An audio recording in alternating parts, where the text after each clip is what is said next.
Always on behalf of a colleague. Yes. Beneath no jacket. Remember when some people here were trying to get extra questions in and just bring in them on behalf of the phone just to do it? You did. No, I didn't. On behalf of the colleague. I mean, directly related to the question I'm just asked. That wasn't me. Are you sure? When was it? I don't know. Hazy memory. Give me dates. You check the transcripts.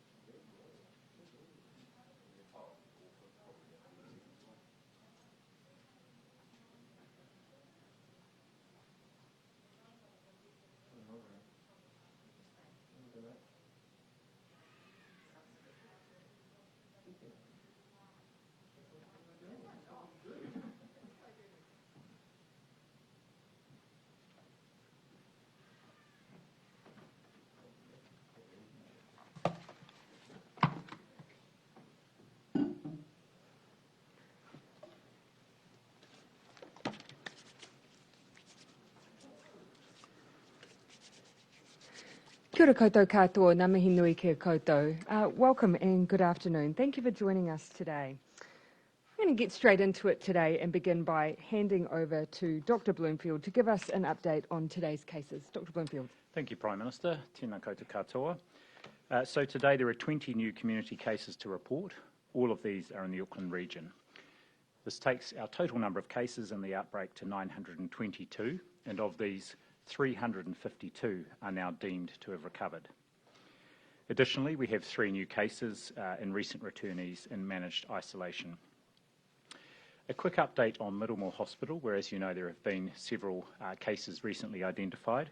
What I can confirm is, pleasingly to date, no staff or patients have returned a positive test following those 3 people presenting to hospital in recent days with COVID-19 or who've been found to have COVID-19. Most of these people will remain in isolation and be retested at the appropriate time, but to date, all have returned negative tests. The total number of as yet unlinked cases in the outbreak is at 34, although I note that 8 of these are from today's new cases. The 3 largest clusters in the outbreak remain the Mangere Church event with a total of 379 cases, secondary community transmission from that initial Mangere Church event, and that's got 164 cases. And then we have the Birkdale Social Network, which has a total of 76 cases. These 3 subclusters are part of a group of 16 subclusters or settings of interests, which we're using to aid our tracking of the outbreak. Of these 16, 7 are considered to be contained. In a further 6 subclusters, there is only household members or close contacts who are also in isolation who are becoming cases. So 13 of the 16 are either contained or the transmission is within known close contacts. And a number of those, the last cases were several days ago. So in just 3 subclusters, there is concern about possible spread beyond households, and of course, these are the focus for intensive follow-up. Across the system, we have around 350 very close contacts who are still in their 14-day isolation period, although most of them have already returned a negative test. Our experience to date shows that about 16% of this group will return a positive test at the day 12 test. And so this indicates both the importance of keeping people in isolation for the full 14-day period, but it also shows we could expect around another 50 cases just from our very close contacts across the outbreak who remain in isolation and are still to return that day 12 test. Now, of yesterday's 23 cases, we know that nearly half, that is 11, are contacts of other cases, and this includes a third, which is 7, who are household members of a case. 10 were infectious in the community with over 40 exposure events. Most of these relate to a small number of those people. We also want to know, of yesterday's cases, how many are unlinked cases. So at the moment, 10 are currently unlinked, or were unlinked. However, through the course of the day, we were able to establish links for a further 7. So now, at this point in time, there are just 3 for whom there's not a clear epidemiological link. Regarding the person who presented last weekend to Middlemore and was treated on a surgical ward, this person has 9 other household members who have tested positive. This has been clearly linked to the wider outbreak now, and we know where the point of transmission occurred. There are new locations of interest that continue to be identified. As I said, there were a number of exposure events from yesterday. Where those exposure events may have involved wider members of the public, they will be published as locations of interest, so please do keep following that locations of interest webpage on the Ministry's website. Today in hospital we have 18 people, all in the Auckland region, and with 4 of these people in intensive care. One of our new cases identified in the last 24 hours presented late and unwell to Middlemore Hospital and is currently in intensive care. I just want to emphasise the importance, therefore, of anyone who needs care for any reason to seek that care immediately, either through calling Healthline. If it's an emergency, call 111. But what I can reassure people is that our hospitals are safe. They have very strict protocols in place to ensure that anyone arriving, or patients and their family, as well as staff, are kept safe. So please do not delay or hesitate seeking care. Testing, of course, remains central to our confidence that the outbreak is under control and that there is no undetected community transmission. So, just to reiterate the message, if you have symptoms of any kind, please do go and get a test. Yesterday, there were 10,958 tests processed around the country, and there were just under 5,000 swabs taken across Metro Auckland. That number is likely to increase as more are logged during the morning. In particular, there has been good rates of testing amongst the geographical areas of focus, including Mount Eden, Massey, Mangere, Whavona, Papatoetoe, Otara and Manurewa. To everyone who has turned out to be tested, symptomatic or asymptomatic, where we have been seeking surveillance testing, thank you very much. The sites of where that testing is needed is reviewed on a daily basis by our Auckland Regional Public Health and National Regional Health Coordinating Centre colleagues, and they are changed depending on where we think we need additional testing. Please do take up the invitation to be tested if you are an essential worker, and that invitation has been extended. So far, since the 1st of September, more than 13,000 essential workers have been tested, with no positive cases to date. That includes over 5,500 DHB workforce, of the DHB workforce across the Auckland region, 3,450 other healthcare workers, for example, those working in primary care or in our community providers, and over 4,000 other essential workers. This is great progress, and thank you to all of those people for being tested, which again helps us ensure there is no further transmission from those important places. On contact tracing, we have just over 38,000 individuals in the system, and over 92% of those people have returned a test result. Active follow-up is underway across the country for any people who have outstanding follow-up test results. And finally, of course, with the current level 4 situation in Auckland, there's a very cautious approach being taken to granting exemptions for travel outside of Auckland, particularly for personal reasons. They are only granted in exceptional circumstances and only where this is consistent with the wider public health response.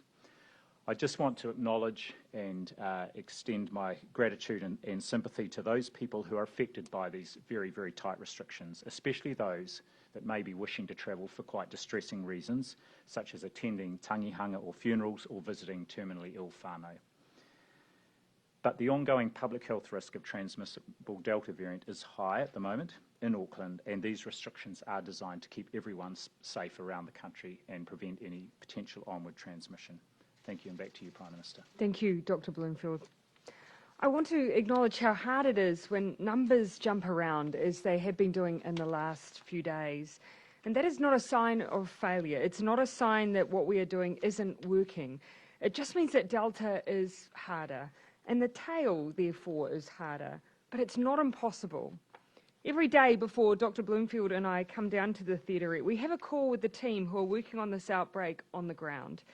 Today you heard a lot of detail from Dr. Bloomfield on the clusters that they are managing and where we're still seeing a bit of onward transmission, particularly within households, where they're looking good and where we have some more work to do. But something that one of the team on the ground said stood out to me as something I should share with all of you, especially those of you in Auckland. They said that we have to remember we still know where the vast majority of our cases are coming from. This is a simple and important reminder because it's an indication of the general control that we have with this outbreak. With Delta, there is an element of some steps forward and some steps back, and I know how especially hard this is on Auckland, who are experiencing the anxiety of the case numbers every day and the reporting of some of those details.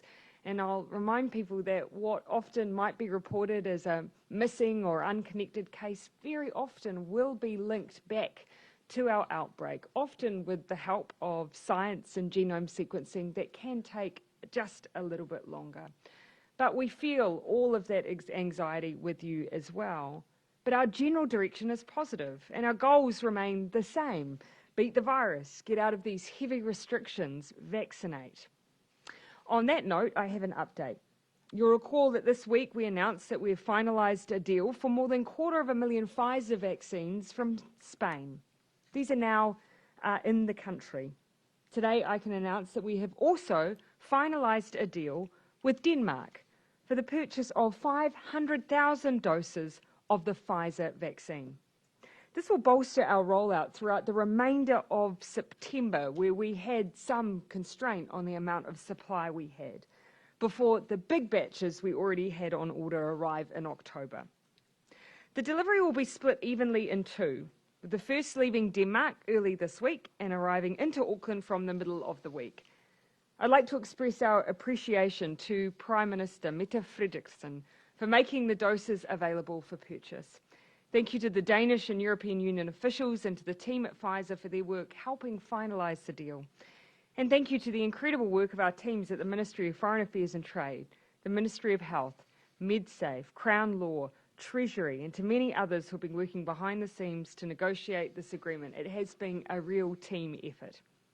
Combined, the Denmark and Spain deals leave us in the strongest position possible to vaccinate New Zealanders at pace, protect our population, and begin to move beyond life with tough COVID restrictions.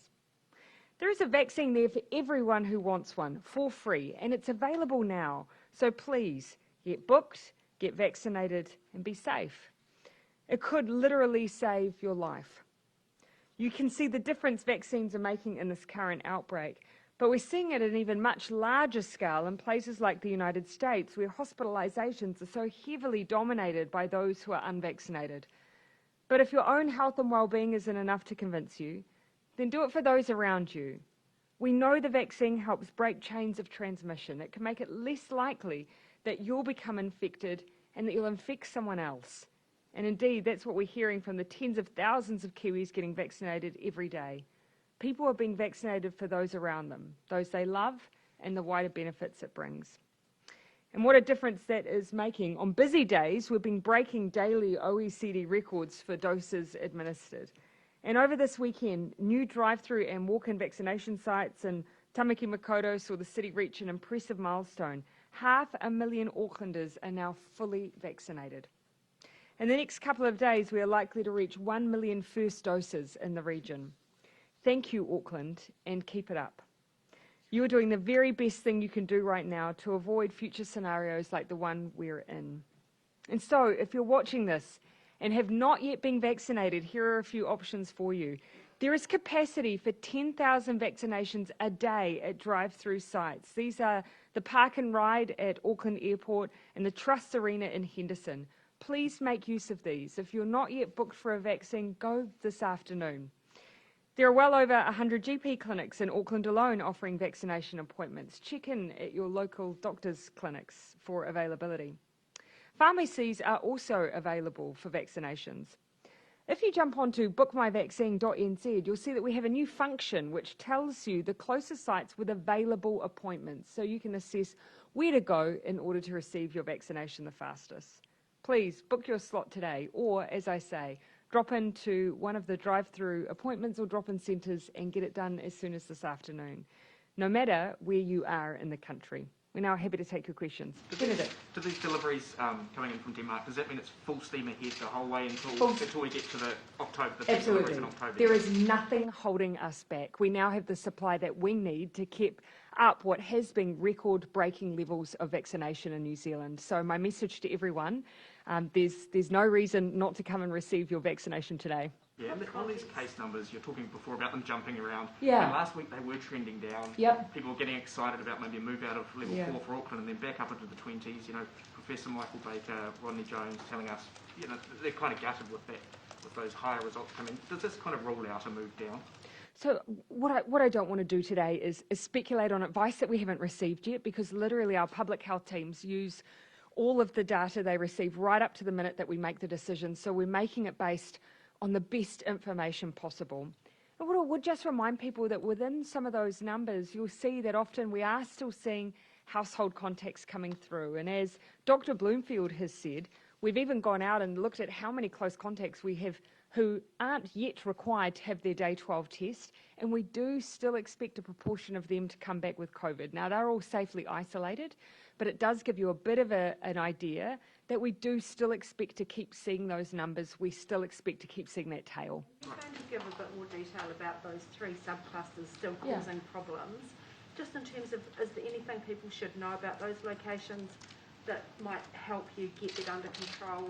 And is there any problem, you know, with these people still infectious out in the community in terms of the response that you're getting? I'll give you a very quick response, and then primarily for the answer, I'll hand over to Dr. Bloomfield. But all of that analysis is feeding into where we are particularly picking up targeted testing in communities where we still want to make sure that we pick up cases early that may be linked to some of these clusters. So we're already acting on what that information is telling us. You're seeing a really big push. We have high testing rates in those suburbs where we do have some concern that we might have cases we've not yet found.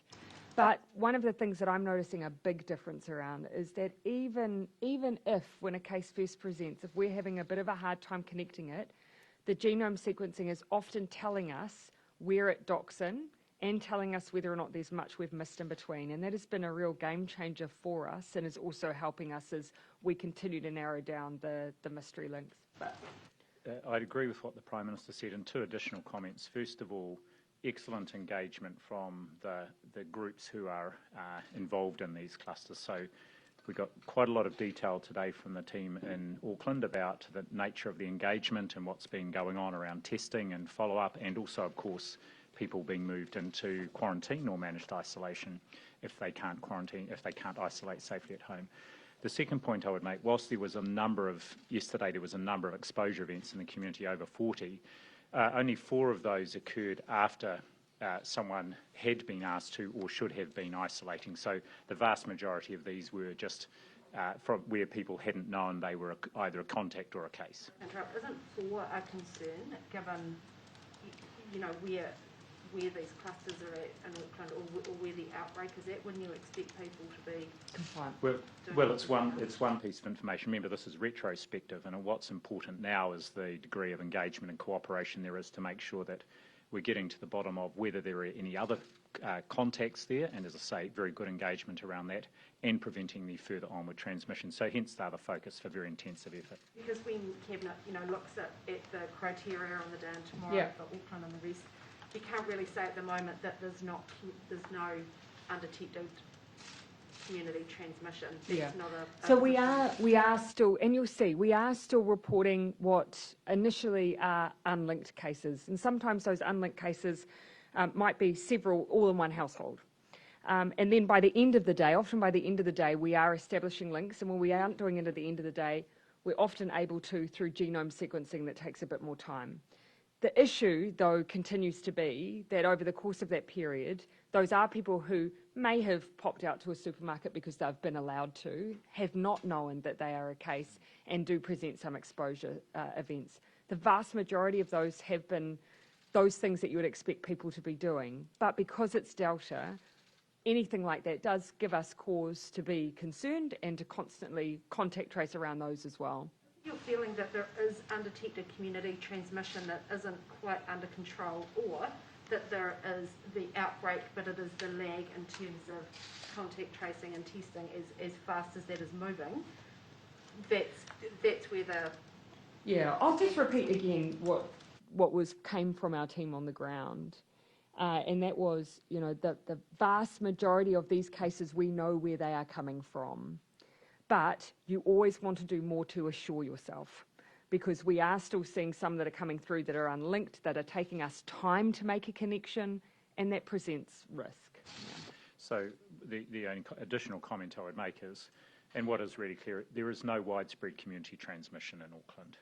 And yes, we have seen a few cases which over the last week or so, which have, as the Prime Minister said, have taken us a bit of time to link. Therefore, we're assuming there may be other undetected cases, and hence why for the last 6 days or a week there's been very targeted testing in communities, not just of symptomatic people, but of asymptomatic people, and that's really important for us, just seeing if there are any other cases out there.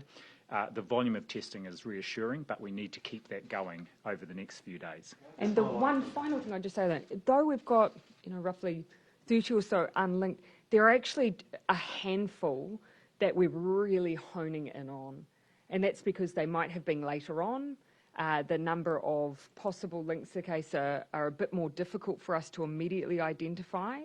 And so for earlier on, you can make some assumptions about people having been exposed pre-lockdown. So there's, within the group that we're really honing in on, it is a handful that we're really quite fixated on. And one of them you will have heard a bit more about on Friday, for instance. So where we've got those concerns, we are going out and doing extra testing and all of the things to give assurance, even if we can't quite nail how it happened. Yeah, Derek. With that, do you have a sense of those 34, how many of it you are concerned about, and do you include in that number that you were concerned about all the cases that presented to Middlemore in the last week, besides the one you mentioned from last week, that's now been...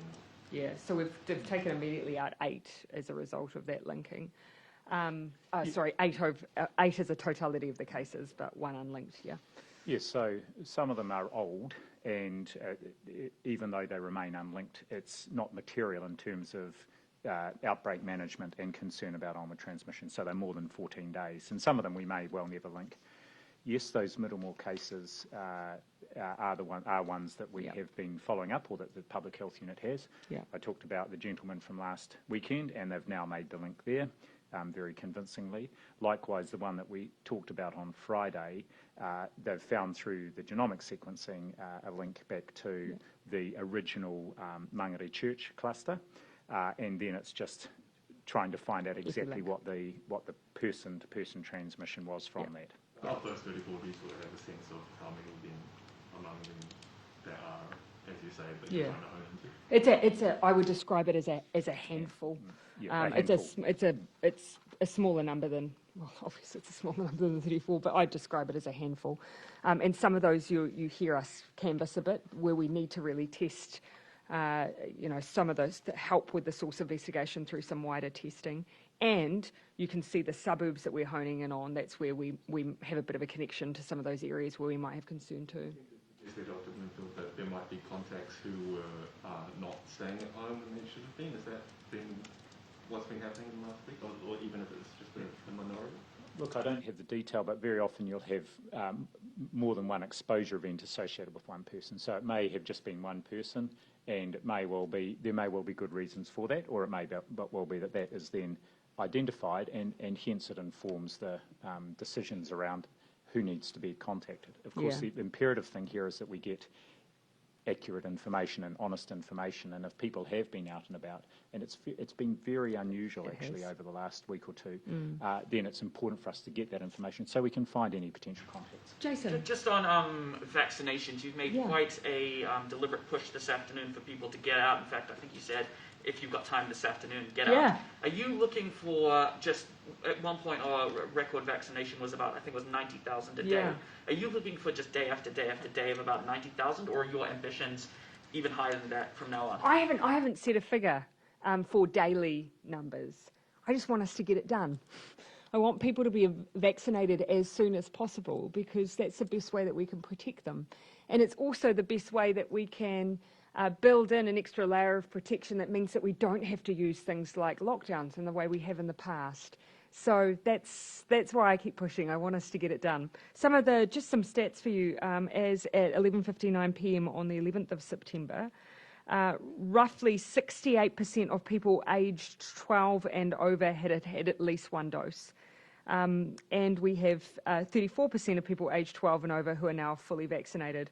Just to give you a sense of how we're tracking with some of the age brackets, 89% of people aged 65 plus have been vaccinated with one dose. And we've seen very good follow-up on second doses, so you can assume that we'll hit that for fully vaccinated for our over 65. So really good signs that we have it within our power in New Zealand to get very high rates of vaccination. And just changing tack just a little bit, when New Zealand moved in, all to the rest of New Zealand outside of Auckland moved into level 2, you revealed that there was sort of a pseudo level 2 restriction period. Are you able to tell us that when we eventually move into level 1, if it's going to be the same level 1 that we've experienced before, or is this level 1 going to be essentially a level 1.5? Yeah, so we've asked our public health officials to make sure that they provide us with their assessment on, current level 1 restrictions with a Delta lens. And of course, as we do, we'll provide that information as soon as we've received that advice as well.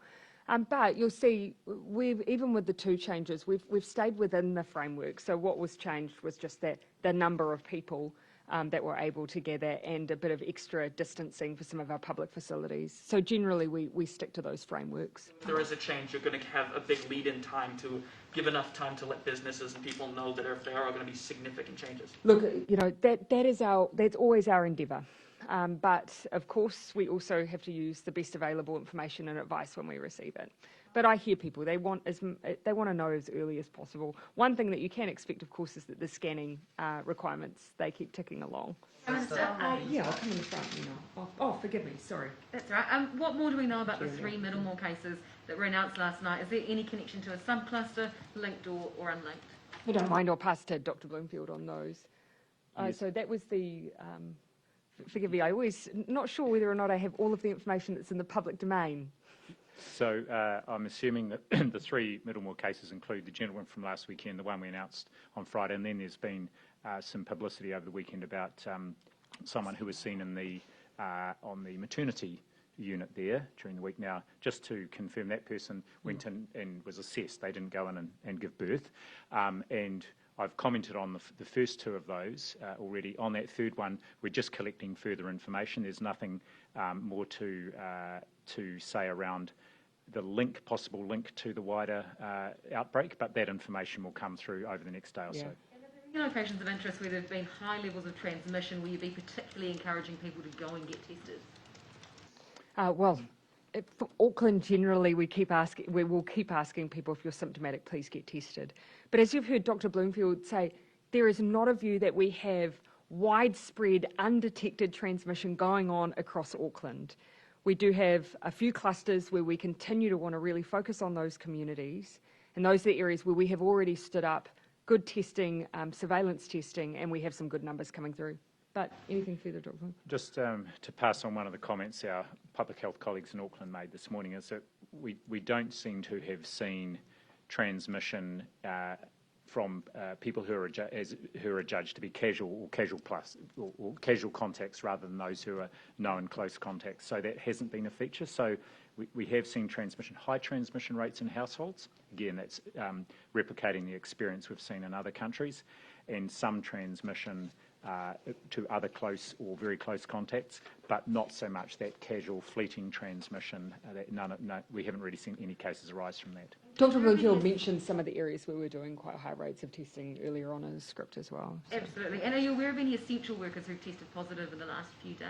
Not from our surveillance testing, I believe. Our essential workers are coming through well. None of the asymptomatic surveillance testing. I think from the cases we're announcing today, 20, my recollection is there were 2 who were essential workers, but we don't have any further information about that. We'll obviously publish any locations of interest from those as they come through during the day. And Middlemore Hospital is quickly becoming a hotspot for new cases. Should officials be considering surveillance testing for some or all of hospital presentations? The first thing I would say is, of course, people who have COVID-19 and who are unwell will, of course, be in our hospital system for care. And it just so happens that, of course, Middlemore is in the area where we have had a number of cases. So, for instance, you've heard today that someone has presented with COVID and has been immediately admitted into ICU. My plea would be to people who are unwell, please present to ED, report your symptoms and get the care you need. The last thing we want is people to not come forward if they are unwell. The best place often for those cases will be in hospital care, and the last thing we want is people not presenting because unfortunately they have a perception that that will be wrong. It is safe. Yeah. Thank you. So can I find out how many minimal staff and patients have had to isolate, and how much, for the workforce, how much pressure is that going to place on the hospital now, and casting forward for any future sort of exposure events? What's the sort of contingency planning around that? Considering we don't have an infinite amount of nurses. Yes, so there's obviously planning that was already in place, and from the events earlier in the last weekend and during the week, there were a number of staff isolated from last weekend's exposure event. From the one we spoke about on Friday, there were no staff required to be isolated, just some of the patients who were in that area. And just on our call this morning, we raised whether there was any support needed following the case that was seen on the maternity ward during the week. At this stage, not required, but we do know that, of course, we've now got a process in place nationally, and we had that in place. If they do need additional staff, they can be got from either across the Auckland region or from around the country. Yes. Just on rules around COVID, on the extreme end of rule breaking, we've seen images over the weekend of Bondi Beach being packed with people. Are you worried, we're getting to a stage where COVID's been around a long time, are you worried about people potentially not following the rules, or is there any thought gone into additional ways to make people follow the rules? Yeah. I absolutely believe that New Zealanders understand that the reason that we're in these restrictions is so that we can get back to a place where they have their freedoms again, and that the restrictions are also being used to keep people safe. And I think generally there's really good appreciation of that, but I also acknowledge it's hard. I know in particular we are all aware of how tough it is for Auckland and the extraordinary load that they are carrying for us. But the constant reporting I get is that by and large the compliance is still really good because people understand why it's happening and what the goal is. And this week you spoke about the additional rules on boundary between Auckland and New Zealand in level 2. If the country were to move to level 1 and there to be a level 1, level 4 perhaps split, would that be even, have you considered rules around boundaries would increase? It's really the level that Auckland is at that's determining the justification for movement. And because that's remained static, even with other parts of the country changing, it hasn't meant that there are any additional reasons why Aucklanders can leave. Right from the beginning, it's been the case that you've had to get that exemption to move through. And for instance, you've only been able to do so if you've been able to work as an essential worker at a level 4 environment. So if you're not allowed to work in level 4, then you're not allowed to cross that border. Aside from that, there's a personal exemption process which sits separately with health. Let's look into That can be the, quite similar between 1 and 4 Yes, till it's actually what's happening in Auckland that determines your ability to cross as opposed to what's happening in the rest of the country. Doesn't count the reason to have a 4-1 split, to not have a 4-1 split. No, the only issue, of course, continues to be just generally the risk presented whilst you have an outbreak in one part of the country, and acknowledging that borders are there to do a job, but they aren't ironclad. So that is a consideration for any decision making at any time. Sense of, like, I think you've mentioned 3,000 essential workers in Auckland are approved to cross the boundary. The numbers are larger than that. Yeah, we do have quite a few numbers. So there are people, I don't have the precise number, but I know that that there are those, the number of employers, and then they have employees sitting within those exemptions. So we have a number of people who, for instance, work in utility services, who need to service utilities across the boundary. And in some cases, businesses or entities will apply for exemptions but not necessarily use them. So they're using them in emergency scenarios and so on. We also have a number of people who commute to either side who are working in primary production. And we have processing facilities that are on the other side of the boundary who often source their labour from within Auckland. So quite large-scale employers who have people crossing over. Do you have any sense of how many of those go to the South Island? Predominantly, my understanding is the larger portion is in the freight and logistics space. And of course, we have put in place testing it where we think is the most appropriate place to try and check that we've got a regular regime. We did consider whether or not you would put that closer to where people are transitioning over the border, but the view was that actually to do it in a timely way, you do it in advance of them reaching the South Island. Do you have any sense of how many of those workers are fully vaccinated? No, I don't. But to give you an example, in the early workplace, there may well be, MB may well have some suggestion of that. Early on when we were working through which workplaces we would try and work alongside for the purposes of workplace vaccination programs, Fonterra was one of the early adopters, as was Main Freight. Main Freight quite early on in the piece, for instance, because of their acknowledgement that they were involved as an essential service. And I believe we're reaching out and working with a number of other freight companies now for similar reasons. How low does that number of cases? Mark and then Ben. How low does that number of sort of unlinked cases that you're particularly concerned about, particularly looking at, how low does that need to go for Auckland to move to level 3? If there are still a handful of those, potential red flags of undetected transmission out there, do you feel safe moving Auckland to 3? For me, it's always about look, I'll let Dr. Bloomfield answer too, but for one of the things that I always look for is of those cases, even if we can't immediately link, do we have a sense of where they may fit into the picture? And regardless, do we consider them to have been in a high-risk case? Were they an essential worker and therefore someone who may have other exposure events? As an essential worker, what level of PPE was involved with their job? Are we easily able to contain those who they had contact with? All of those questions, and we really get into that level of detail with every single case. Thanks, Prime Minister. The other thing is, and I tried by including that information about the number of subclusters, and of those 16, there's only 3 that we think there may be ongoing transmission outside of the known household or other close contacts.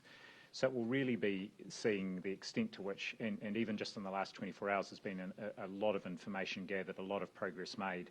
So we're at that point now in the outbreak where we really can focus down, and as long as we maintain that good testing, especially of symptomatic people, but in those suburbs of interest, which has been very good over the last week, then that will help us just confirm that there's not those ongoing chains of transmission in the community. So that's important. But we knew a lot more this morning than we knew yesterday morning, and we'll know a lot more again tomorrow morning. And of those 3 subclusters that haven't, of those 3 subclusters, how big are they? Can you give a rough or exact number of how many cases are involved in each of them? So yes, I can give a. So one is got 51 in it. And that the last reported case from that cluster was actually on the 8th of September. So that's quite material as well. But it's described as that there is still some spread within the close household and close contacts, but it's clearly slowing down. That's a wee while since the last case. There's one that is a broad cluster that's got 164 in it, and it's It's a bit of a medley, but it's broadly called community transmission, secondary to that initial Mangere event. Again, the last cases were on the 10th of September, which included 4 household contacts and two contacts that were identified through a source investigation. And I'm just looking down through my notes. Then there's one that the third one is a group of households in the Mangere Manurewa area that has got 28 at the moment, but a really good understanding of the number of close contacts that are associated with that one. And the last reported case was again on the 10th of September. That one had a number of close contacts, so we may well yet get known cases from that one. So what leads you to think, it sounds like some of those are quite well contained actually. What leads you to think that they might be, leading to more outside of household spread? Well, with the one where we have some secondary transmission, actually some of that secondary transmission has been in workplaces that you'll know about as well, and that's where it's stemmed back to. In part for us, it's a little bit where we're picking up mystery cases and eventually linking them. Sometimes they're linking into these clusters, and so that just gives us a bit of a sense that we may not have completely got that ring around it. So that's one of the signs. And as I say, the other is, where we know that we've got some close contacts that are still yet to test. Even while you're in that space, you get a bit of anxiety based on that. I have 3 questions for you. On Auckland, this is day 108 in lockdown through the entire pandemic, and you very regularly say they're doing it tough, and we all appreciate that. Is there any sort of cap or just that point in time you might say, look, that is just too much for this beleaguered city? I think if it were the case that it was just a choice between lockdown and not, but it's not, because actually we do only need to look across at Australia at some of the alternative scenarios, and those alternative scenarios still involve lockdowns, but they're lockdowns with a large number of cases attached to them. And so I think we all know why we have this goal of winning the battle against Delta in this scenario, and that is so that we can get back to a place where we have those freedoms again, where we focus on vaccination, and then when we start thinking about what the next stage of our COVID battle plan is and what that looks like for New Zealand. We've always been very good as a country and as a team at adapting. Every time Delta's thrown us something new, we adapt. We know, though, that here and now, the best thing we can do is stick with the strategy we've had, vaccinate, and then look at what the next stage with vaccination looks like for us. And when we do that, we will remember how hard it has been to use lockdowns. Thank you. Just to be clear, tomorrow's review, does that also include the possibility of South Island going to level 1? So everyone gets reviewed at that point. Yep, so everyone's under review. Just finally, on Susie Wiles, is she fair game for criticism? And what did you make of personal attacks on her character over the last few days? The first thing that I would say is, as a general rule of thumb, I see politicians in a particular category. We put ourselves into this space. We know what's going to come our way, and I hope that over time that changes a bit. But for here and now, that is the way it is, and we accept the rules of the game, and we come into it with eyes wide open. But for the most part, many other people are in the roles they're in just to do the very best they can by their communities and by their professions. And so I don't believe what has happened in this case warranted the response that was received by Susie Wiles. Yes, sorry, I'll come to Benedict and then just scan back around again. The Employment Relations Authority has ordered the Auckland DHB into mediation with the New Zealand Nurses Organisation over its visitor policy. What's your message to nurses who feel unsafe working in our So my understanding is that is the natural order of things when a concern like that is raised in that way. And my view is that when it comes to things like infection prevention control and policies that are designed to keep staff safe and visitors safe, that actually one of the best things we can do is listen to the feedback of those who are at the front line. And so we should not shy away from that. This will be a valuable process for us to make sure that we have all of our settings right.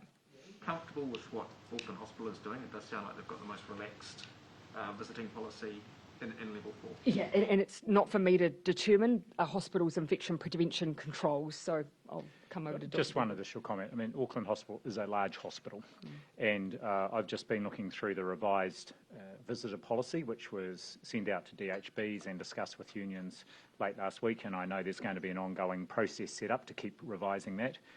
What I do have confidence in is that the DHB will be talking to the union and other staff to make sure that the implementation of this policy on the ground keeps staff and patients and visitors safe. Yeah. Yes, Jane. How's the picture looking for the rest of the country? And I think just probably a clarification from an earlier question. Is level 4 in Auckland any barrier to the rest of the country moving out of the region? So I'll just come back and look again. In the same way that we haven't received the final public health advice for Auckland, we're yet to receive the final public health advice for the rest of the country as well. But one thing I'll just generally say, I mean, we've actually done a lot of work to try and refine down our border policy and our boundary policy for Auckland and the rest of the country. But no policy is going to be ironclad. And so I do think that we just need to look at generally the tolerance for risk while you have an outbreak that is still producing cases and is still producing mystery cases, which means people who aren't necessarily quarantined yet, and our risk tolerance for the ability of that to move through the country. And I just look, for instance, cast my eyes at other places that use border policies. In Australia, for instance, Queensland has now dealing with cases out of New South Wales. When you have a country that is battling cases within its own borders, it is tough. And so we need to just factor that in when we think about our decision making. So the risk for Auckland could still be increased if, for example, the rest of the country moved to level 1 just because of the movement that would bring? Yeah, so it's just that so long as you have an outbreak in any part of the country, there exists a risk that it could spread. So we've done our very best through the boundaries that we have and the checks at those boundaries to reduce that risk. But you look around the world, no boundary is ironclad, and so it is worth thinking about that when you think then about the settings you have across the country. Is then an option that you would look at, would this be in the mix, keeping Northland and Waikato or surrounding regions, for example, in a higher level to provide a second barrier, and the rest of the country may shift? So I expect that we'll consider everything when we receive, and again, we haven't received the public health advice. But I just wanted to give a sense of some of the things that I've been thinking about, particularly as I look at other countries' boundaries and what people are able to keep in or out.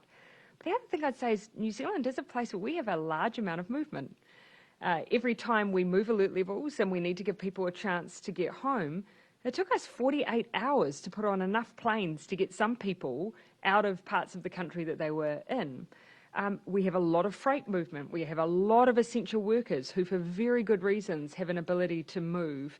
And it is not just into the immediate surrounding area. Then don't just presume that the rest of the country is going to track how it normally would if everyone was in the same level. No community cases, testing not showing up anything. That's not necessarily. I would just, the message that I would put out is one of the things that I will be considering when we receive the advice is just the relative risk to the rest of the country when we still have an active outbreak in Auckland. Yes, one where we know the majority of where those cases are coming from, but an active outbreak nonetheless. Again, we've received no advice, but that will be in my mind. Is there any concern that if level 2 is kept for the South Island, that won't be followed because people there might mistake, not we think we haven't had cases for more than 300 days. And in large, I want to and we haven't had cases for long periods of time in the South Island. But again, I think a large part of that has been because people have followed some of the guidelines and levels that have been used to try and ensure that that's been the case. So again, no decisions have yet been made. Sharing what I'll be thinking about as we consider some of these decisions, but literally it will be tomorrow. We haven't made any decisions at this stage. In the front. Thank you. Oh, sorry, then I'll come back to you. Sorry, so just back to minimal cases. So one of Saturday's new cases developed symptoms after an antenatal assessment. Yes. Does it suggest anything about spread within the hospital, and is it possible she contracted the virus at the hospital at all? The information I've got on this case is it was the day after that this person had been in the maternity unit, so that would be too soon to for the person to have been infected while she was in the hospital. But when she was assessed at the maternity unit, no symptoms at all at that point in time through the screening questionnaire that's done routinely, but there's no suggestion that the person was infected during that visit to hospital. And just to reiterate that, our hospitals have got really strict protocols in place. They are safe places for people needing care. Of course, things like genome sequencing will help us try and identify what's happened in this case as well.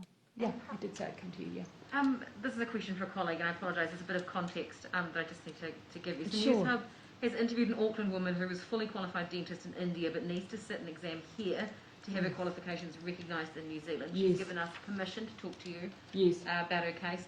The exam is taking place in Wellington tomorrow and doesn't happen again for another 6 months. She's been fully vaccinated for months, provided a voluntary negative COVID test on Friday, but her exemption to travel from Auckland to Wellington for the exam was denied, despite the fact that she says there is a special section for exam exemptions.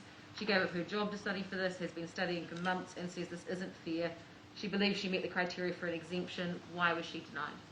I'm not sure that either of us will necessarily be in a position from the podium to be able to answer that question in full, and so I appreciate all the context you've given us. Would you mind if Dr. Bloomfield took that away to the team who works through, though? And I know that team works diligently through a large number of applications, so it would probably be helpful if we don't do a disservice by just jumping in on it without knowing the full story. Look at the exemptions then. What do you base those exemptions on, and what criteria needs to be met? Yeah, and again, I can't answer why it is that that person hasn't been deemed to have met those exemptions.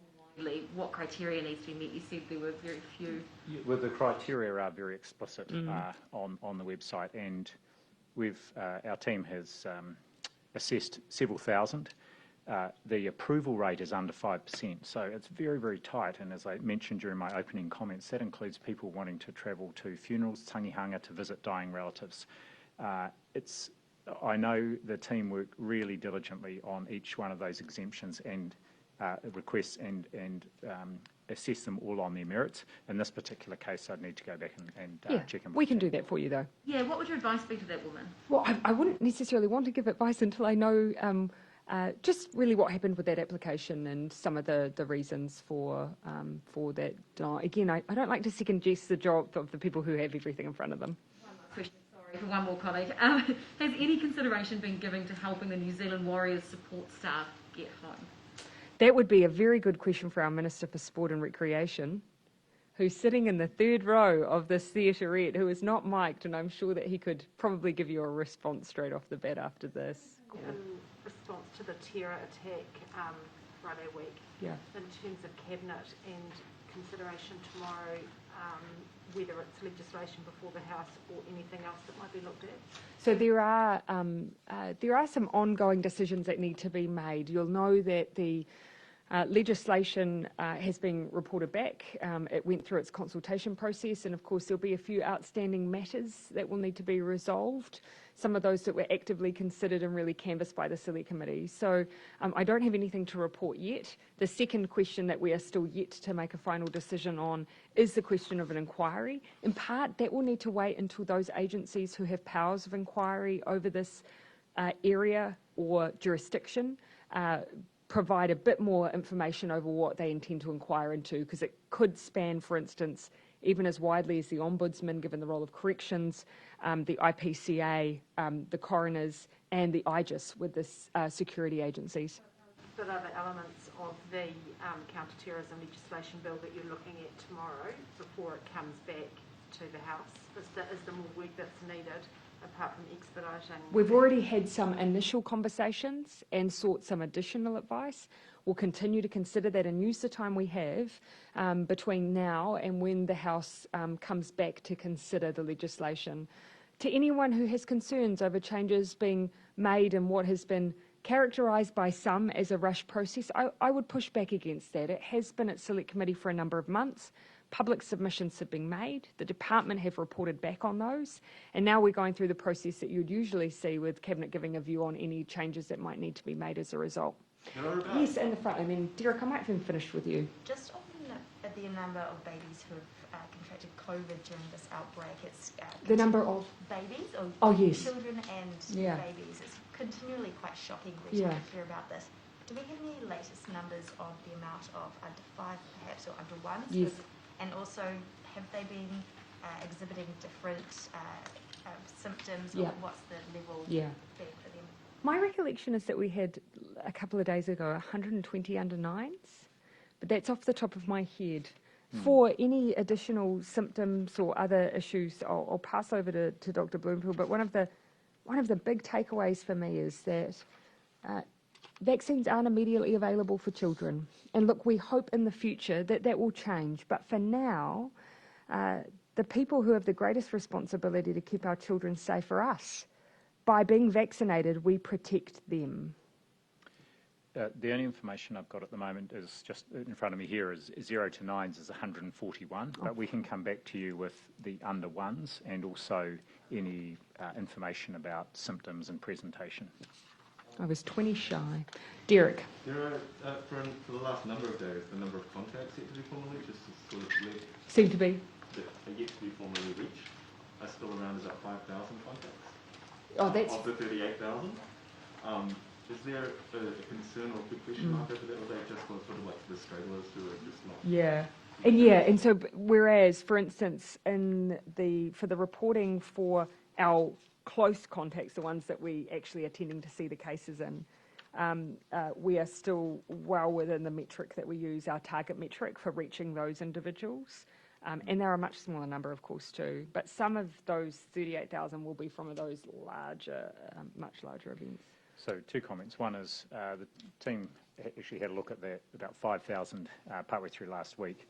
I think about well over 3,000. There was a test result, even though there hadn't been an outgoing phone call. And the ones we're most interested in is the very close and close contacts where there's a test result overdue. In the very close contacts, there were 9 this morning, and the team went and had a look at each one of those. And they had either a testing team had gone out yesterday, or was going today, or they had subsequently become a case, and it was just a matter of catching up on the data to exclude them. Yep. So it's now down to really focusing on those ones where there's a test result overdue. What's going on with those thousands who haven't been haven't had an outreach for you? Are they just not don't have their phones on?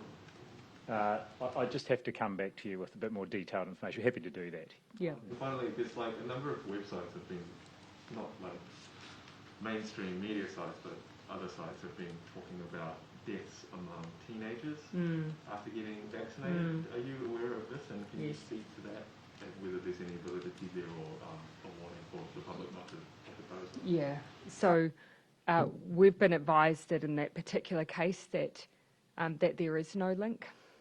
And all I would say is that those who seek to make those links, I just can't imagine how distressing that would be for family members. So you'll have seen that if there is information that needs to be shared there, it's reported to us and we proactively share that. So I would just advise caution on believing some of the information that is shared by those who ultimately are seeking to undermine people's decision around being vaccinated. I think you've summarised it well. There's been no death among teenagers due to a vaccination. Yes, that's what we've received no reports through any of our adverse events. And even if there's a possibility, if there's of course, because if there's any possibility, a health professional would notifies our system, and in those ones where it's there'd be a lot of interest in that, I get an email on the day, and I haven't had no emails about that. And we've separately been advised that it's unrelated. Thank you, everyone.